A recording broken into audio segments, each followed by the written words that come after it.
بسم اللہ الرحمن الرحیم۔ ایمان کو تازہ کر دینے والا واقعہ۔ سرکار دو عالم حضرت محمد صلی اللہ علیہ وسلم اپنے صحابہ کرام رضی اللہ تعالی عنہما کے درمیان تشریف فرما تھے۔ ایک یتیم جوان شکایت لیے حاضر خدمت ہوا۔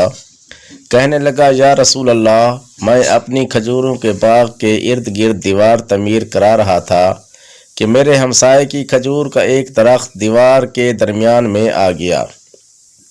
میں نے اپنے ہمسائے سے درخواست کی کہ وہ اپنی کھجور کا درخت میرے لیے چھوڑ دے تاکہ میں اپنی دیوار سیدھی بنوا سکوں۔ اس نے دینے سے انکار کیا۔ میں نے اس کھجور کے درخت کو خریدنے کی پیشکش کر ڈالی۔ میرے ہمسائے نے مجھے کھجور کا درخت بیچنے سے بھی انکار کر دیا ہے۔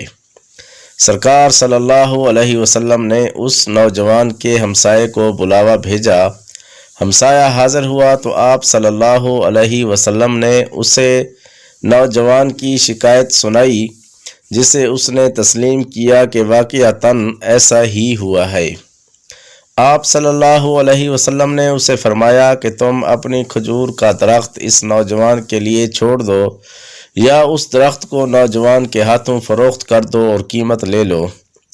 اس آدمی نے دونوں حالتوں میں انکار کیا۔ آپ صلی اللہ علیہ وسلم نے اپنی بات کو ایک بار پھر دہرایا، کھجور کا درخت اس نوجوان کو فروخت کر کے پیسے بھی وصول کر لو اور تمہیں جنت میں بھی ایک عظیم الشان کھجور کا درخت ملے گا جس کے سائے کی طوالت میں سوار 100 سال تک چلتا رہے گا۔ دنیا کے ایک درخت کے بدلے میں جنت میں ایک درخت کی پیشکش ایسی عظیم تھی جس کو سن کر مجلس میں موجود سارے صحابہ کرام رضی اللہ عنہما دنگ رہ گئے۔ سب یہی سوچ رہے تھے کہ ایسا شخص جو جنت میں ایسے عظیم الشان درخت کا مالک ہو، کیسے جنت سے محروم ہو کر دوزخ میں جائے گا؟ مگر وائے قسمت کے دنیاوی مال و متاع کی لالچ اور طمع آڑے آ گئی اور اس شخص نے اپنا کھجور کا درخت بیچنے سے انکار کر دیا۔ مجلس میں موجود ایک صحابی ابو الدہدہ آگے بڑھے اور حضور اکرم صلی اللہ علیہ وسلم سے عرض کی، یا رسول اللہ صلی اللہ علیہ وسلم، اگر میں کسی طرح وہ درخت خرید کر اس نوجوان کو دے دوں تو کیا مجھے جنت کا وہ درخت ملے گا؟ آپ صلی اللہ علیہ وسلم نے جواب دیا، ہاں، تمہیں وہ درخت ملے گا۔ ابو الدہدہ اس آدمی کی طرف پلٹے اور اس سے پوچھا، میرے کھجوروں کے باغ کو جانتے ہو؟ اس آدمی نے پورا جواب دیا، جی کیوں نہیں، مدینے کا کون سا ایسا شخص ہے جو ابو الدہدہ کے 600 کھجوروں کے باغ کو نہ جانتا ہو؟ ایسا باغ جس کے اندر ہی ایک محل تعمیر کیا گیا ہے، باغ میں میٹھے پانی کا ایک کنواں اور باغ کے ارد گرد تعمیر خوبصورت اور نمایاں دیوار دور سے ہی نظر آتی ہے۔ مدینہ کے سارے تاجر تیرے باغ کی اعلیٰ اقسام کی کھجوروں کو کھانے اور خریدنے کے انتظار میں رہتے ہیں۔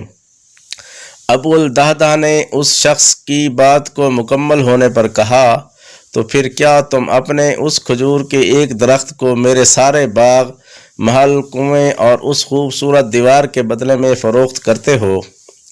اس شخص نے غیر یقینی سے سرکار دو عالم صلی اللہ علیہ وسلم کی طرف دیکھا کہ کیا عقل مانتی ہے کہ ایک کھجور کے بدلے میں اسے ابو الدہدہ کے 600 کھجوروں کے باغ کا قبضہ بھی مل پائے گا کہ نہیں؟ معاملہ تو ہر لحاظ سے فائدہ مند نظر آ رہا تھا۔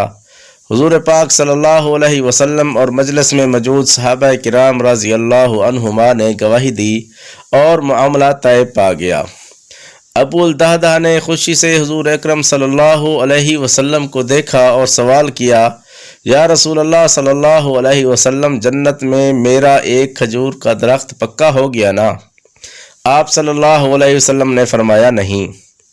ابو الدہدہ سرکار صلی اللہ علیہ وسلم کے جواب سے حیرت زدہ سے ہوئے۔ آپ صلی اللہ علیہ وسلم نے اپنی بات کو مکمل کرتے ہوئے جو کچھ فرمایا اس کا مفہوم یوں بنتا ہے کہ اللہ رب العزت نے تو جنت میں ایک درخت محض ایک درخت کے بدلے میں دینا تھا، تم نے تو اپنا پورا باغ ہی دے دیا۔ اللہ رب العزت جود و کرم میں بے مثال ہیں۔ انہوں نے تجھے جنت میں کھجوروں کے اتنے باغات عطا کیے ہیں کثرت کی بنا پر جن کے درختوں کی گنتی بھی نہیں کی جا سکتی۔ ابو الدہدہ، میں تجھے پھل سے لدے ہوئے ان درختوں کے کس قدر تعریف بیان کروں۔